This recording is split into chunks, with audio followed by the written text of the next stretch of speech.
You know, ladies and gentlemen, your television set is going to bring you many, many different types of programs. In Nebraska, the veterans of radio became the pioneers of TV. How about that second cup There were of the coffee cooks, this morning? and the clowns, and the nightly news. Conflict of opinion about the necessity. When your local station wanted to keep you watching, the announcer would almost beg, "Don't touch that dial." When TV started, we all said, wow. We don't just hear it, we can see it now. Nebraskans watched in black and white, wrestling and big bands every night. Now what we want are those little kitchen hints that save you time. If I get a match back here in Omaha with that guy. This is probably the best show we've had in the last 4.5 years. Hey, Nebraska, you gotta smile. You're on the air. Don't touch that dial. Stand by in the studio. Go in 3, 2. Once upon a time, getting a color picture on your television generated the same excitement as widescreen and high definition. Nebraska was on the cutting edge. RCA wanted its color television cameras and TV sets in every American city. On January 1st, 1954, RCA and the NBC network broadcast the Tournament of Roses parade to a select few locations, showcasing the wonders of color. WOW-TV in Omaha, Nebraska, shared that bit of history with a few hundred invited guests gathered at the Fontanelle Hotel. They saw the next step forward in television. TV set dealers in Omaha were not impressed. The Motorola dealer insisted, "Color in Omaha is dead." WOW put the brakes on the rush to color TV. The competing station in Omaha, KMTV, saw a much different future. This station had a plan to broadcast color even before they went on the air. The first color TV camera in Nebraska was delivered to their downtown studio in the fall of 1955.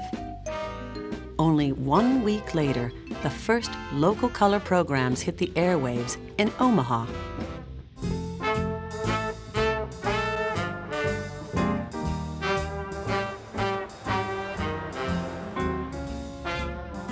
Hardly anyone owned a color TV, but businesses couldn't wait to broadcast colorful commercials. Color symbolizes the warmth and integrity of Miller's 85 years of service to the people of Nebraska land. In a few short weeks, everybody knew that KMTV was Omaha's color station. This was 10 years before the national networks went to full color schedules.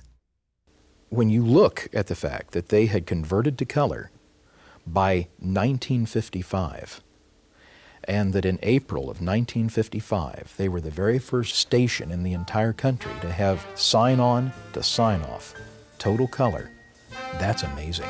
That is something that is a truly unique part of the broadcasting legacy of Omaha. Time and again, the television stations in Nebraska found ways to lead the way. The brand new stations in Omaha and Lincoln gave us a chance to see the world from our living rooms. We also had a chance to see ourselves.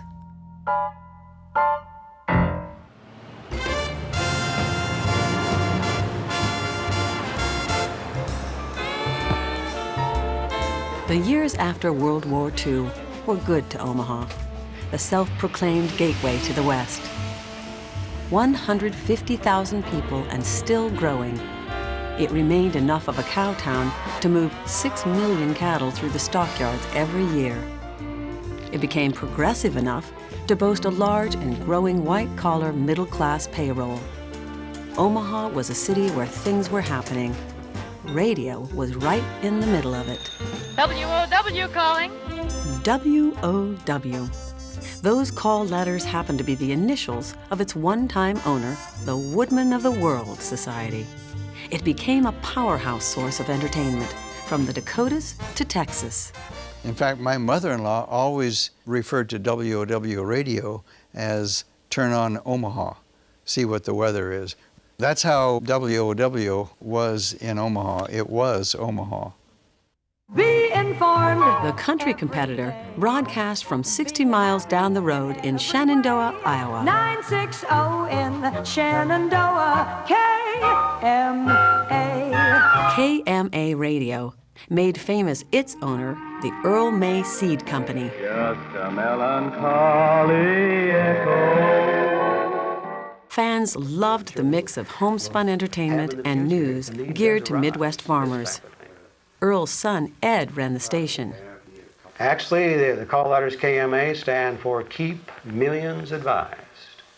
A motto which you've lived up to. Well, we've tried to.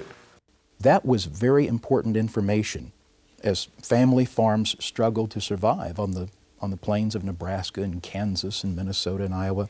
It's something that people who got behind the microphone inherently understood about their audience. This is certainly the season of the year when the outdoors is calling us. These two radio stations did have one big thing in common. The men who ran them also were very interested in the next big thing, adding pictures to radio. Television.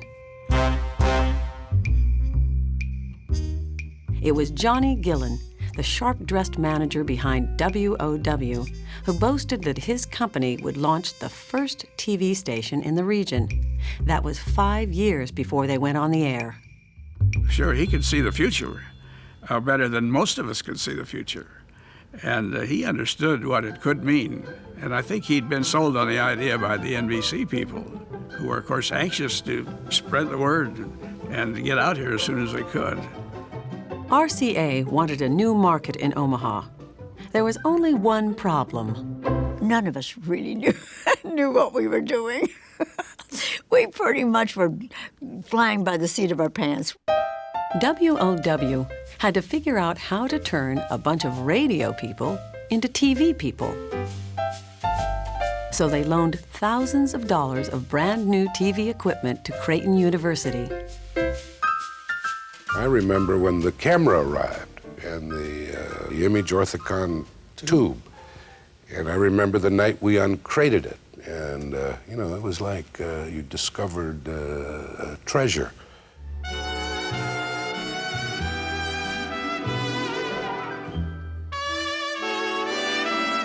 We practically lived there for about 2 weeks. I'm serious. We had cots.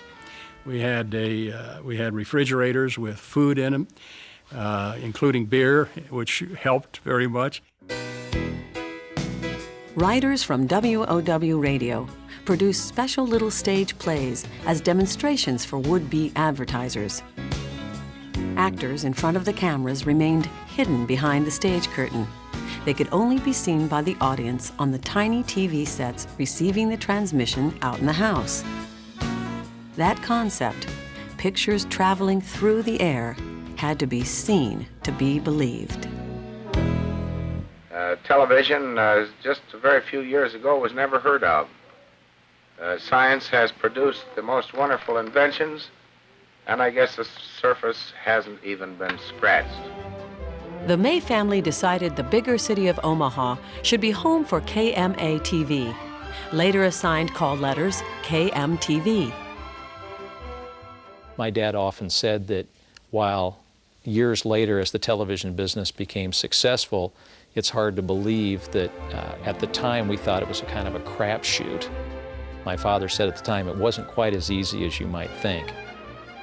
We knew they were getting close, and we made promises over what you said 4 or 5 years. We had to get on the air, and they worked day and night to do that. This was not so much a race between two stations as it was a race to get people to buy TV sets before television went on the air. If they were going to sell commercial time, they needed somebody at home watching. Amazed Nebraskans lined up at the brand new Omaha stations to watch demonstrations of how it all worked. WOW started broadcasting a weak signal downtown, picked up just 2 blocks away at the bus station where TV sets for sale were on display. The council suggests that you move around from one set to the other during this television demonstration and see all the sets in operation. And then after the performance, ask all the questions that you feel like you'd like to ask. Weekly radio programs on both stations tried to educate radio listeners about becoming television viewers. Our test pattern will be on the air on TV. Oh, I was the office boy. $35 a week. And every now and then I would hear somebody say something about television, but I didn't know what television was. But it looked funny on a little bitty screen, and I couldn't figure out how they were going to get people on there. Those people who are listening in can hear WOW on Channel 6. In the summer of 1949, WOW-TV became the first television station in Nebraska to put a signal on the air. Just exactly what we're seeing in this transmitter room, by the way, and it's showing up very clearly and brightly. And you'd be amazed at the number of bars and places you'd walk into where the television set would be on, and all it was on it was a test pattern. Betty would go next door where the folks did have one of those little 9-inch RCAs. The set was about this big and the picture was about this big, and everybody would sit there and they'd look at that set and they'd just not even blink. They'd just say, how in the hell do they do that? That name means quality in every TV set. Television was such almost a national obsession, in its early days. To think that you could actually have something like that sitting down the street had to be an immense source of community pride. It would be another month before actual programs aired on WOW. Just days later, the May family threw the switch on their own piece of the airwaves over Nebraska. There would be no bragging rights for KMTV and Ed May. He said if we really wanted to rush things, we could have gotten on the air first. We'd just as soon do this right and be on the air for a long time instead of worrying about whether we're the very first one, because we're not going to be far behind either way. So that's the story I always heard. Whether it's true or not, I don't know, but that's the story I got.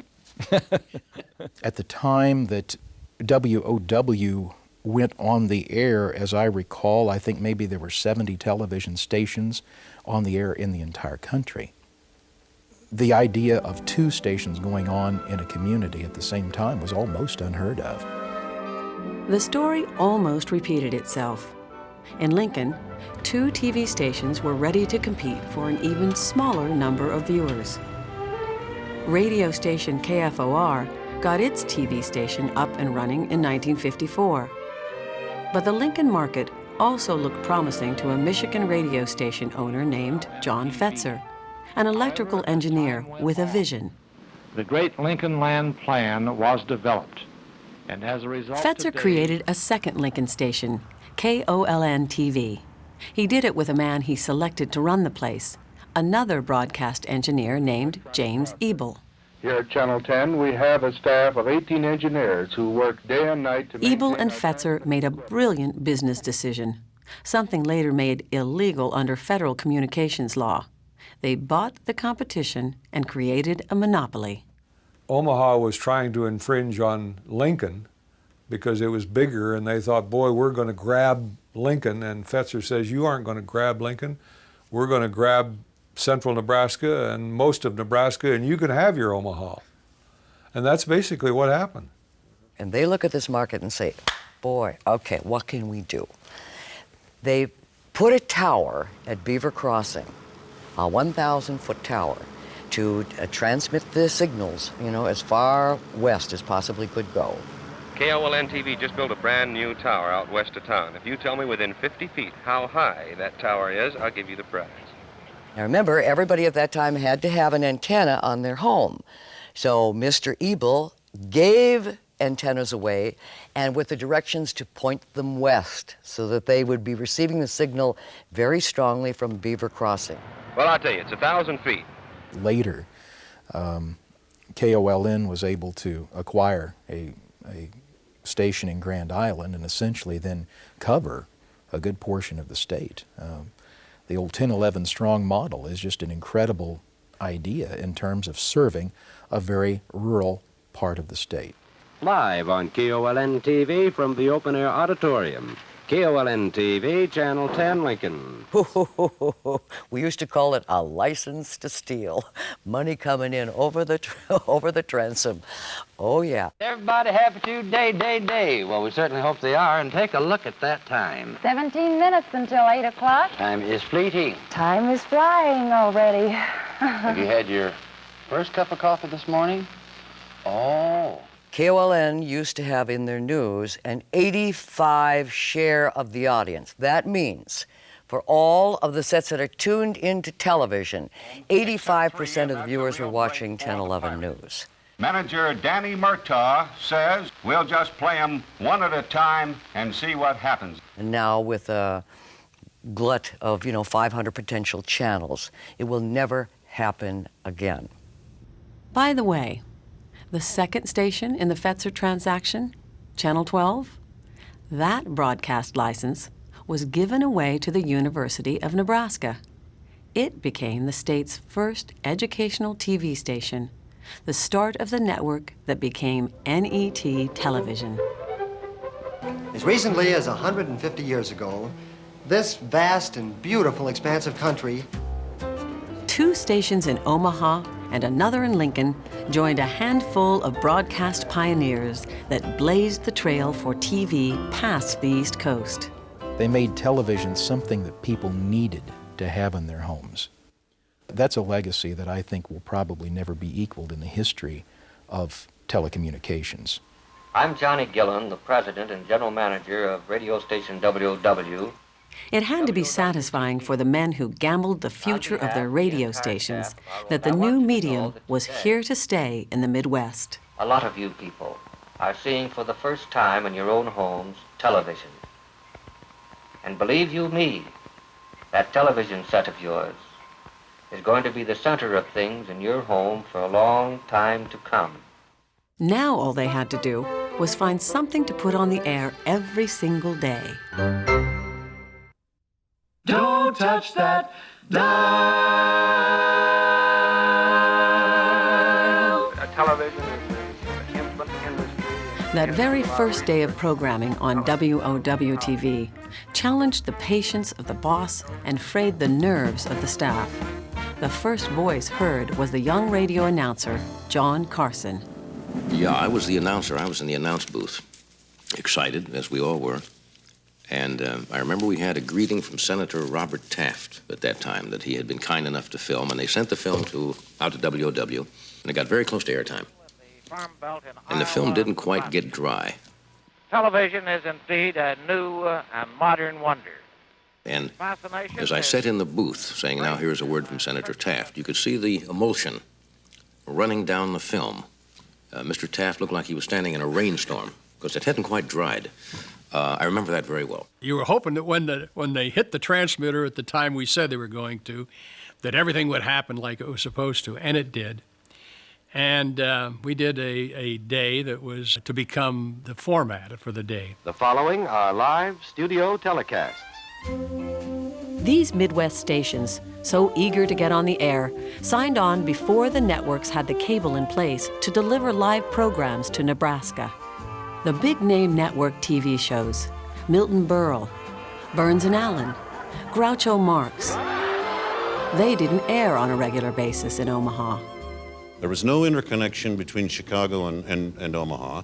Everything that we put on the air had to be on slide or on film.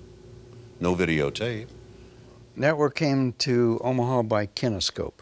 And kinescope is the act of taking a 16-millimeter camera, shining it onto a television receiver tube, and photographing it off of the television screen.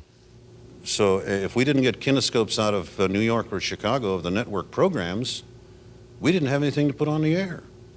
We had Dumont was on, had a few programs, and they've long since gone, and I can't even remember what they were. But they were mighty welcome because they took an hour or whatever. It was a little scary. Most of us were wondering how long we could keep up without the use of a full-time network. By the time the networks got to Omaha, television was already fairly well on its way to being established in that market. And something had to make it work. Well, it was the local programming that was on the air. At WOW, those early rehearsals at Creighton paid off. Here's the test of WOW calling before it hit the air as a television show. And here's the real deal. At the baton is Mort Wells, a veteran band leader on radio.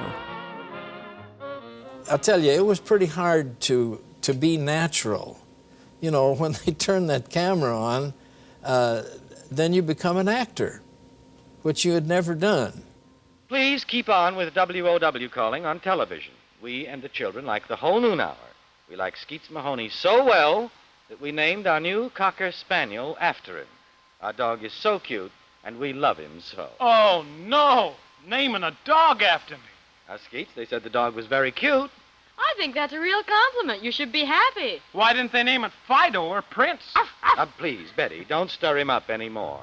Well, I'll You see, in those early days, the only way that we got any reaction was to talk to people who, during their lunch hour, stood on the sidewalk and watched it in Brandeis, and they were the only ones who had television sets.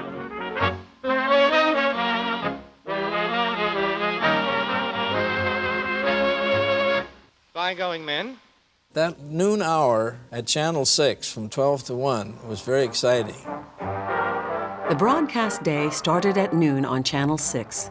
3 short programs packed into 1/2 hour. Omaha recorded temperatures yesterday of from 1 to 2 5 minutes degrees of weather. above normal. One low-pressure center moved from eastern Nebraska over into western and central Iowa about 4:30. Followed by 10 minutes of farm programming. On the farm topics, we lead off with the statement about the hog situation. Mal Hansen's fans could see the trend in the hog markets with their own eyes. $14.75. Scheduling a guest could be a problem. And let's say I wanted to bring a youngster into the 4-H pig and show him on TV. But his folks didn't have TV, and he didn't know what we were talking about. And are you an honest-to-goodness farm girl? Yes, I've lived on the farm all my life. All of your life? Yes. Would you like to stay on the farm? I think so. Well, good. That's well. I found out that his parents had told a lot of people that their son was going to be on TV, so maybe they went to the TV store or the hardware store that was selling TVs, or a neighbor to watch. And that's the way I think the word got out in a fast way that television is here, and this is what it's like. Hi there, everybody. Yes, it is 12:15, and time once again. They got a sponsor called Butternut Coffee, and that probably led to the idea of a coffee corner, which was a very logical place to have a sort of an open and freewheeling discussion. I'd like to be a social worker, Don. That's what Something about television. If you were standing with a black man, for example, that was clear to the audience, and it was very natural to get into subjects that might be considered sensitive in the days of radio. Well, have you gotten quite interested in the racial problem since you've been here? I certainly have, because it was rather shocking 3 days after I came here and came face to face with this so-called Jim Crow, and in the South Line? Yeah. No, right here. Right here in Omaha? In the South Line in Omaha. We don't have to go way down south for that. Is that right? Well, Bill, have you noted any improvement since you've been here? Do you think that that barrier, as you say, is breaking down? Well, I think it is, but very, very little. I thought we sort of were the forerunners of a lot of discussions that take place now very freely in television. Weaving together every broadcast day were the staff announcers, mostly men and mostly big-voiced veterans of radio. They faced this new medium with some professional fear and loathing. Figure and wind up trying to battle money words with aspirin. The guys were all worried that they wouldn't be any more announcers, that the station would be identified by a girl in a bikini holding up a sign saying WOW-TV. This is WOW-TV, Channel 6, Omaha, Nebraska. See, a guy would sit in the booth while the shows were on, and every half hour or every 15 minutes, he would identify the station and maybe read a short commercial. This is Channel 3, Omaha. Here's a hot weather special from Thompson Shoemake Motors. The announcer really had a heck of a lot to do. He had to memorize commercials, and they were all live. There was no tape. Blue Cross and Blue Shield were founded by hospitals and doctors for one purpose and one purpose only. I used to do 18 to 20 live commercials from 11:30 until 4 in the afternoon. Payment budget basis. It was a little more tense because you had to do it right. There was no, hey, let's do this one again, guys, because we made a little goof here. Local ads needed a little more polish to stand out. All aboard the Honor Brand Special. Savor the flavor, and here's good news. You're gonna save money on the Honor Brand Special. You have no time to lose. Yes, you're on the right track with Honor Brand frozen foods. Live commercials made advertisers nervous. Too much room for mistakes. There's light-hearted living and light-hearted Falstaff. Advertisements on film eventually replaced ad-libbing by announcers. Just as the radio veterans feared, there was no need to keep a professional voice on the payroll full-time. America's premium quality beer. Drop dead, little darling, drop dead. I need you like a hole in the head. It had been easy to put a television camera in front of the successful radio shows. That didn't make them popular with viewers. WOW Calling didn't last its first year. They needed to do something different with it. We had such fun in the studio on radio. It was just wonderful. Got to television, didn't work. What did work were shows featuring personalities who found a comfortable place in your living room. WOW turned to Johnny Carson of Norfolk, Nebraska, the clever young radio comedian.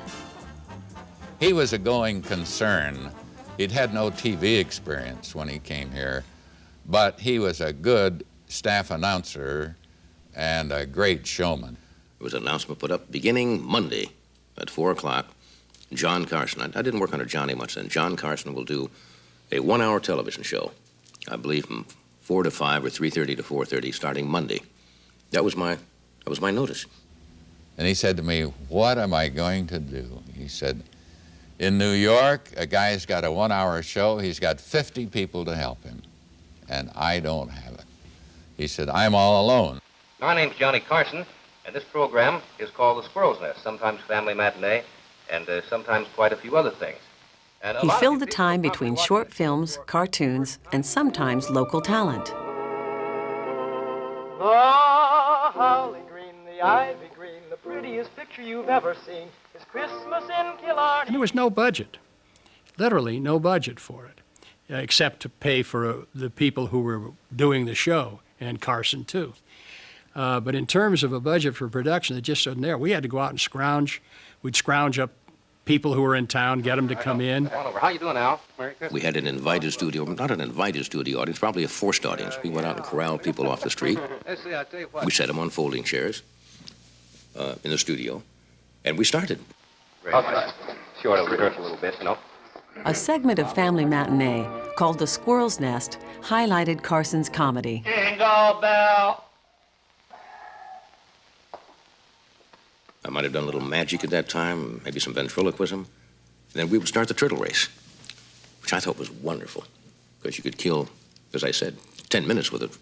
And they would bet on them. Give him another piece of cake. You want a piece of cake, Bob? Give him a piece of cake. This show didn't look like the other programs.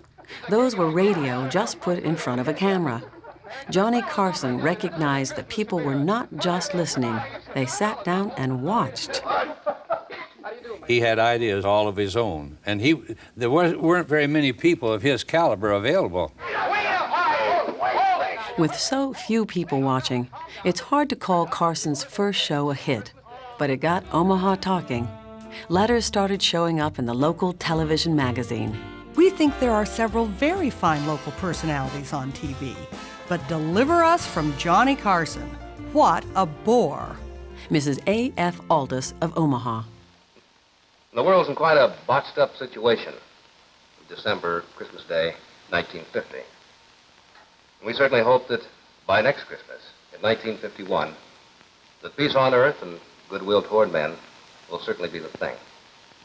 What I like about television, I'm still doing on this show, The Tonight Show, what basically I did in Omaha 35 years ago. We'll see you next Wednesday on The Squirrel's Nest. Till then, this is Johnny Carson saying goodbye, everyone. as we tried to figure out how to serve local audiences.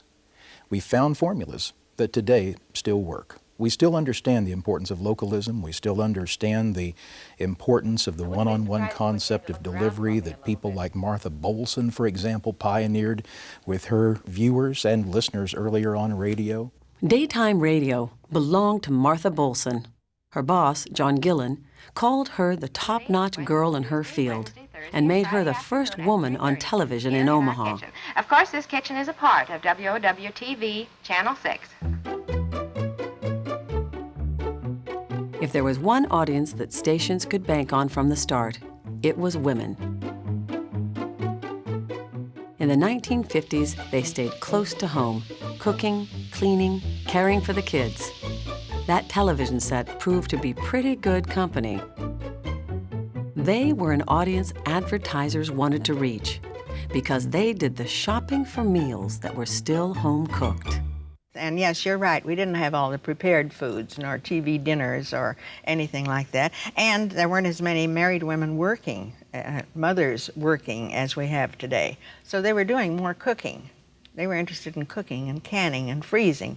You know, the people who had been popular radio homemakers, like Martha Bolson, who had been on the air at Omaha since the late 1930s, all of a sudden she was now on the air talking to her television viewers. You could see what she looked like. You could see what she was doing in her kitchen. That was very important for people. And then in those days, the commercials didn't have to stand alone the way they do now. You could integrate them into the show. Our ever-faithful Robert's Dairy. Robert's Dairy had to stop advertising its cheddar cheese for a few days because stores couldn't keep it in stock after Martha used it on the air, and the mail poured in. Well, you do the counting. How much mail do we get, roughly? Say in a week. I'd say roughly in a week we get about 1,000 letters. How would you like to open and read 1,000 letters in a week? Well, it's fun. Don't stop writing, folks. We love it.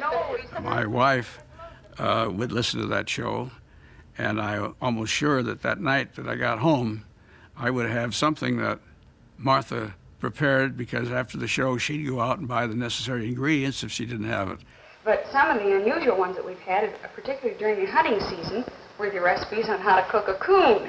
Oh, yes, I remember that one. That had you scurried, didn't it? It took quite a bit of doing.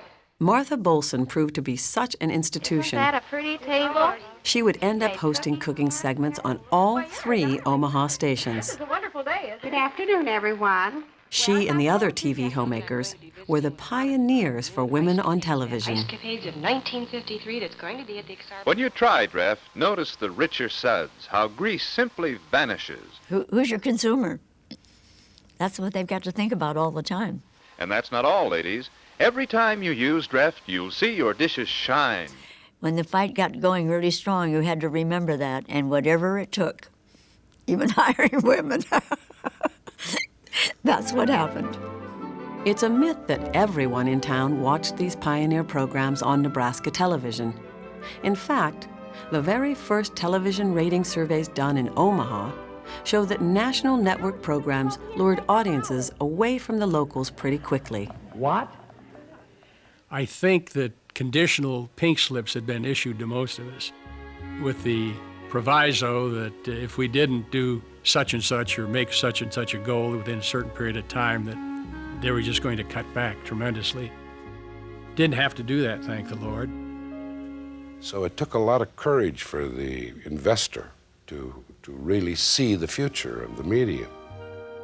As original entertainment shows faded from view in Omaha and Lincoln, the lessons learned about reaching viewers shaped the next generation of programs, even the nightly news.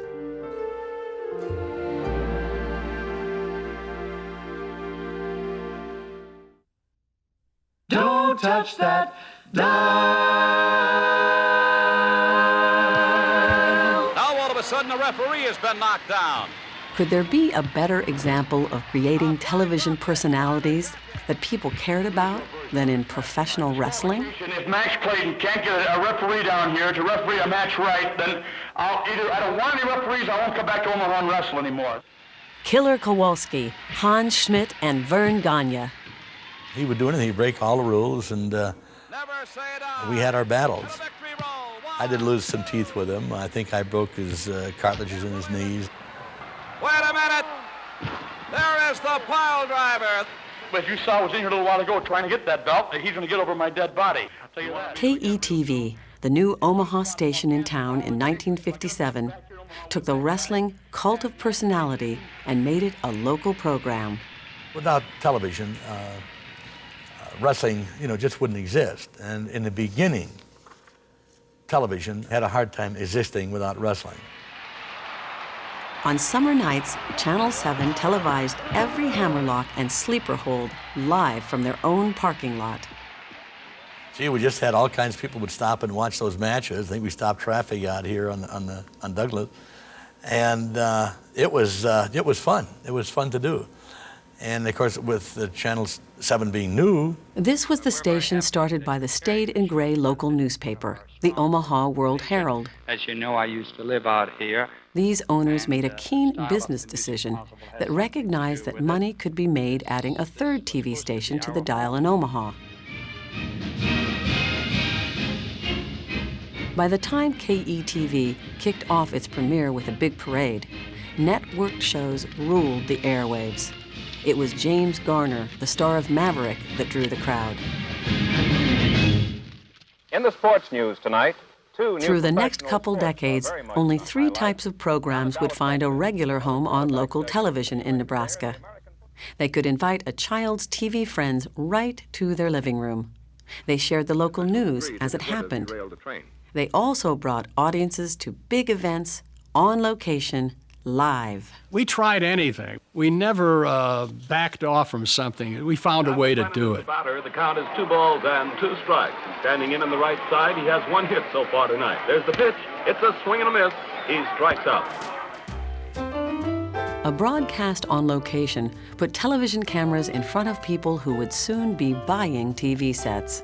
Remote trucks doubled as rolling billboards. It's just a big van, like a big Chevy step van. They'd park the truck downtown, about 16th and Farnham, and shoot people walking up and down the street and playing music. And the name of the program was People. It got an audience. He can show us the tourniquet there. Years before medical programs became a staple on cable television, stations in Omaha discovered that people were fascinated by watching surgery in living black and white. The doctor was demonstrating some kind of an operation on a guinea pig.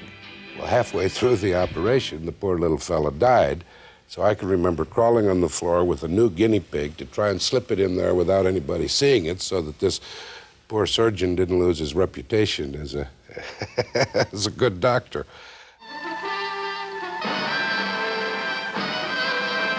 Premiere. Even by today's standards, it was ambitious of Channel 3 to attempt a live backstage broadcast at the new Omaha Community Playhouse. It was tough. It was wild. Here it goes. The audience will now enter into the playhouse. We had cords and wires miles long. They do things so much more simply now. It was horrendous because we had to run, and the cameras had to run. It was...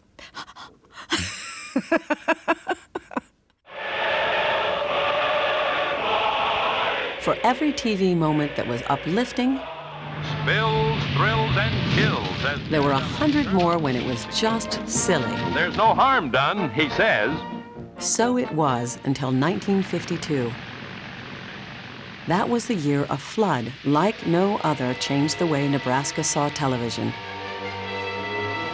Spring snows melted quickly, filling the Missouri River, pushing it 10 miles beyond its banks. Entire towns sank under the muddy flood. The situation here is extremely serious. As a matter of fact, this is the worst flood in the history of the white man in this area.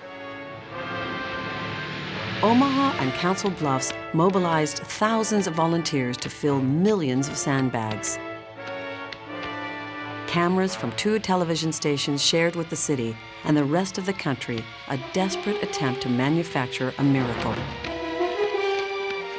One of the fellows up on the line just a moment ago said if we hold this first quarter, 1.25 miles of the Council Bluffs dike, we'll probably hold the whole thing. They had to build a flood wall or downtown would be underwater. Who would ever try to report a flood of those dimensions for television? Nobody had, so you did what had to be done, and with the idea in mind that the principal job was to keep people informed of what was happening in a very threatening situation. And now from up on top of the dike at the north end. The conditions were horrible. They dragged microphones to the dikes and hauled cameras on top of office buildings and bridges. They could see clear across to Council Bluffs. They could see all the water coming down, and they could see the sandbags and everything else that was going on the river. Flip the channel, and you could watch 2 different generations of news reporters ushering television out of the age of radio. We're still trying to hold the dike. How long have you been out here now? One was the city's veteran authoritative news announcer. They have been on here for about 7 or 8 hours. Ray Clark, of course, who had come over from radio at WW, veteran broadcaster, been in the business for a long time, been everywhere, knew everybody, and was extremely well thought of in Omaha. That's a lot of river, isn't it, General? Yes, that's The other was a young man, aggressive and untested, I think we're going to hold it. What do you think, General? who led Channel 3's small news operation. In my estimation, Floyd Calbert established from the very first time he was on camera as being a no-nonsense professional newsman. This is serious stuff we're doing on television now. This is not entertainment, this is news. KMTV News made a name for itself beginning in 1952. The other station in town, WOW, recognized then that it had some competition. Tonight, President Eisenhower takes... Newscasts lasted 15 minutes in the early days. Nebraska could not get any live network news. Film of big national news stories took days to arrive. I have a feeling that they probably didn't take it seriously. I think if they wanted real news, they'd go to the radio station. A man who lists Omaha and Camden, Awkward attempts at ingenuity made up for the lack of technology. Watch carefully, and you can see the floor crew flip through the photo prints. They led officers to the grave of Lester Brown, Jr. The boy had been missing since Wednesday. Years later, when color arrived, some stations still used black and white photos. Meanwhile, Governor Victor Anderson has The news director at 1011 wanted to brighten things up. the Labor Day weekend. And he had high school kids come in, and they would turn these pictures over. He found out that if you painted the backside of these Polaroid or these facsimile pictures, that enough of the color would bleed through the paper to make it a little bit of color. So I think if anybody at the time had said that's innovative, you would have scratched your head and said, well, no, it isn't. It's the way we have to do it. Years later, you'd still recognize a lot of stories on early Nebraska newscasts. There were a lot of fires and a lot of crime. Lincoln's Channel 10 ran promotional spots bragging about covering bad traffic accidents.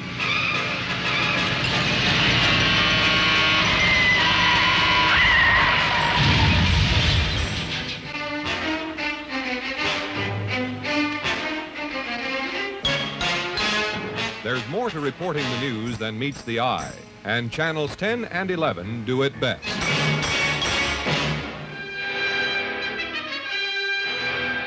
The ultimate in an unusually crime-filled year was committed by a bow-legged Lincoln garbage collector who, before his slaughter of 11 persons, was noted only for his dullness, carrot-red hair, and a surly temper.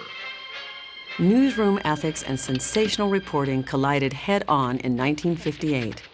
One of America's most notorious murder sprees focused a frightening spotlight on Nebraska. 2 days later, law enforcement officers came to the shocking realization that a marathon killer was on the loose. Teenagers Charlie Starkweather and his girlfriend Carol Fugate terrorized the countryside, killing 13 people. The story spun out with horrifying speed. No one could avoid the Starkweather story. Everybody was listening to radio and watching television to get the latest information. Have they caught him? Where is he? Is he in my town? Is he on my street? KMTV charged into the story and often found themselves way ahead of the competitors. A young woman from Channel 3 sat right beside Carol Fugate as she claimed she was a victim without blame for the body count. Out in Wyoming, and that he was screaming and begging for his life and that you killed him. That's not true. I never heard a word from him. A jury and much of Nebraska never accepted her innocence. With the nightly news, KMTV found a spot on the TV schedule where they could compete with WOW head to head. And we'd go back and forth and back and forth and back and forth. And the ratings weren't very important then. If you can conceive of a time in the television business when news ratings were not important, that was it. These newsrooms relied on a steady stream of young, eager, inexperienced, and inexpensive young reporters to get the job done.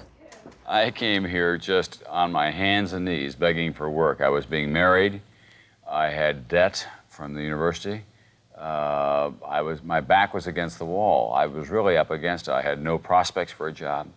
I came to Omaha because I heard there was a possibility of an opening. It's a bonanza. KMTV hired Tom Brokaw, the new kid from South Dakota, in 1962. He covered school board meetings and visiting big shots, the sort of routine stories that filled the 6 o'clock news. This is bedrock experience. I came to Omaha really not knowing a lot at all about television news, and I learned all the fundamentals here, and I'm glad to say that I learned them in a good fashion. KMTV News has learned that informal talks among some of the... He had a good grasp of world affairs. He was interested in government and politics, and he obviously did his homework before he would do a story.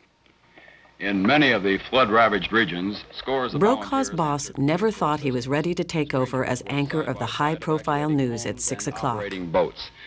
This was the scene near 168th and Dodge where the Adams twins were swept away in a trailer home. 20 years later, he could be seen in millions of homes on the NBC nightly news. Individual struggles. This message about people watched, advertisers bought. You'll never regret it. See, we're sitting right here in the middle of election headquarters. News became a moneymaker. Kennedy, 17,000, Nixon, 30,000. There would always be someone willing to buy commercials to reach that audience. Winston tastes good. Like a cigarette should. Station managers weren't as worried about offending sponsors. The reporting could get a little tougher. A reporter and photographer from Omaha were some of the few broadcasters in the nation to report from Vietnam in 1962. The Vietnamese officer, when he's trained, when he has good training, becomes a good leader. That came about because a soldier from Nebraska City had been wounded in a firefight, captured by communist Viet Cong guerrillas, and later killed, murdered. The general manager was taken with this, and so he sent the reporter and myself to Vietnam to come back with stories on what's going on over there. Chow says he'll chase the VC until he catches them, and then he will destroy them. I think we created an awareness of a situation that had not been fully reported, even on the national level at that point. We wanted to know whether we were winning or losing in South Vietnam. Said Harkins, we're not losing. This was 6 years before CBS anchorman Walter Cronkite would travel to Vietnam and report that this war could only end in a stalemate. It isn't something that's going to end tomorrow or next week or next month. It's going on for some time. The styles and technology may have adapted, but your local news is the sole survivor of those first hectic, ragged days of television.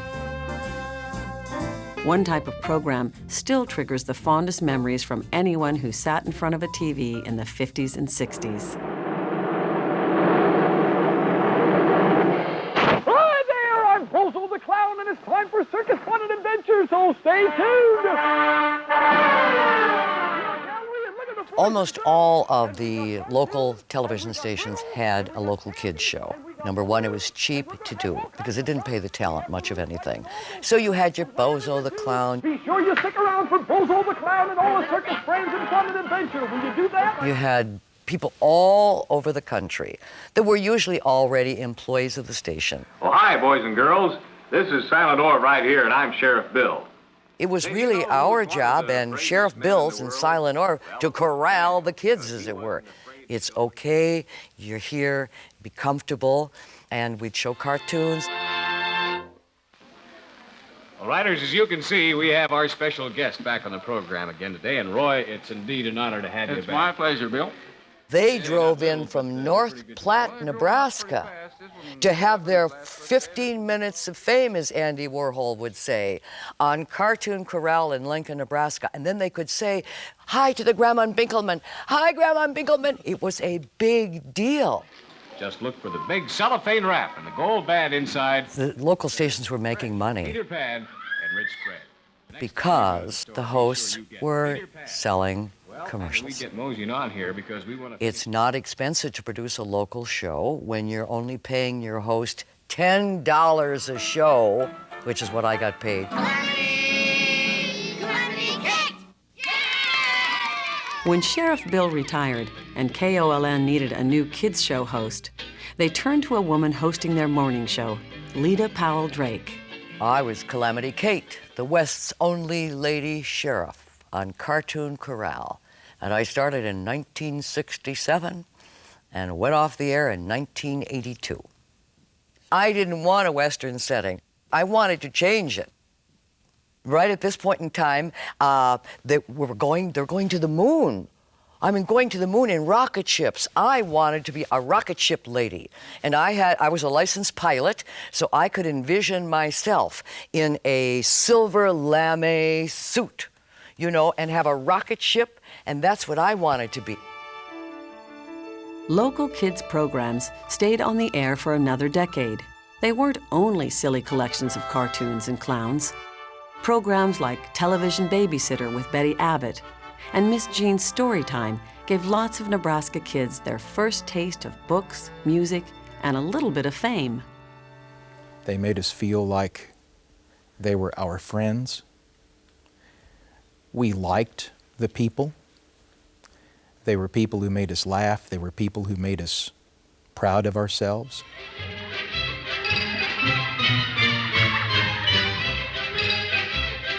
Romper Room aired coast to coast, but each TV station had its own local host.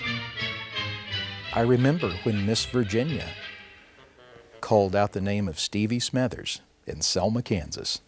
You know, I remember that to this day because I was having a birthday.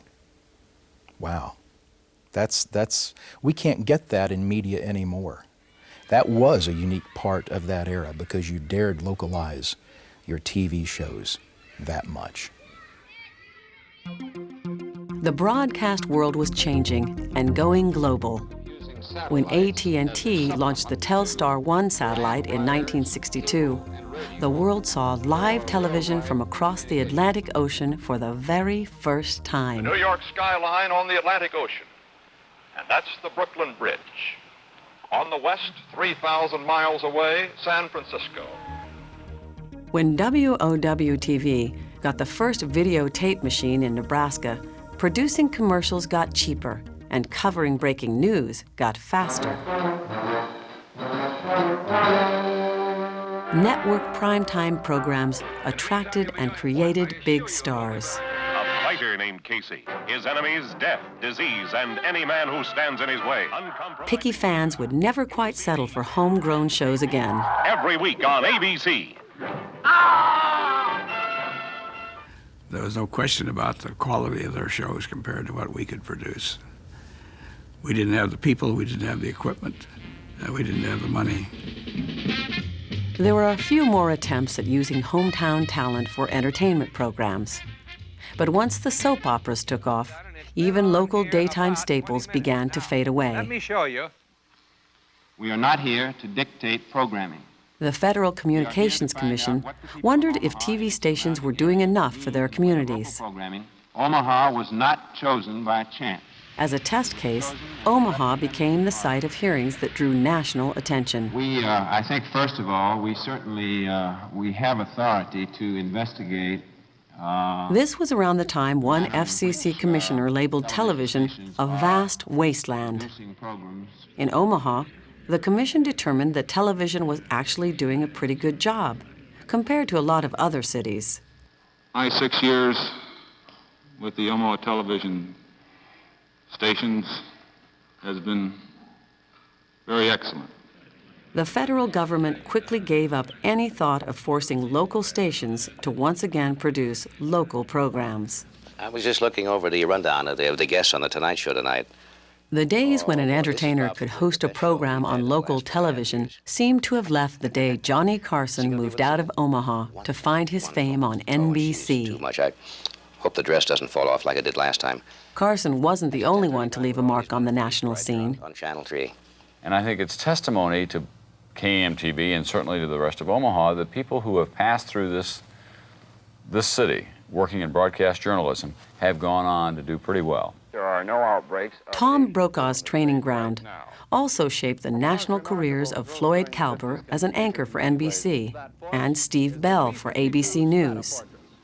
I've got a surprise for you. At the end of this program, I'm going to give you a large pound can of this very same coffee right here, so you can take it home. With a modest start pitching coffee on WOW, Don Keogh became the CEO of Coca-Cola in the 1980s. And I knew it was going to be an exciting medium, and